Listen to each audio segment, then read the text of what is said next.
گھنٹہ گھر ملتان کی عمارت 1884 میں قائم ہوئی۔ گھنٹہ گھر ملتان کے درمیان میں واقع وہ خوبصورت عمارت ہے جو اس دور میں قائم ہوئی جب برصغیر میں انگریز حکمران تھے۔ ملتان میں واقع گھنٹہ گھر چوک کو بھی اس عمارت کے حوالے سے پہچانا جاتا ہے۔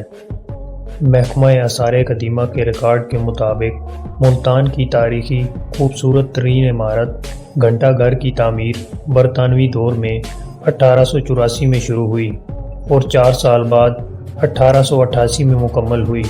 ملتان کے علاوہ بھی پاکستان کے 3 شہروں میں گھنٹہ گھر موجود ہے جو فیصل آباد، سیالکوٹ اور حیدرآباد میں تعمیر ہیں۔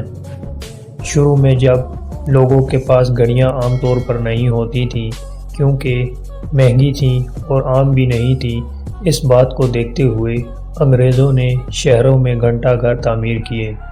یہ تاریخی عمارت 18ویں صدی میں علی محمد خان سدزوئی کی حویلی میں ہوا کرتی تھی، لیکن انگریزوں نے جب 1849 میں ملتان فتح کیا تو شہری نظام چلانے کے لیے میونسپل کمیٹیاں قائم کی اور پھر ان کمیٹیوں کے دفاتر کے لیے 1884 میں محمد علی خان کی حویلی میں گھنٹہ گھر کی تعمیر کا سنگ بنیاد رکھا گیا، جو اس وقت کے لیفٹیننٹ گورنر پنجاب سر چارلس ایچیسن نے رکھا۔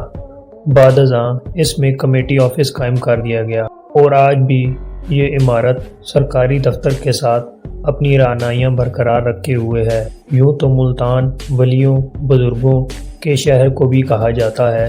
اس کے علاوہ یہاں موجود عمارتیں گلی محلوں میں قائم مسجدیں، حویلیاں، مندر، گردوارے جو دور رفتہ کی یاد تازہ کرتے ہیں، انہی کے ہم پلہ یہ گھنٹہ گھر کی عمارت اپنی پہچان آپ کی حامل ہے۔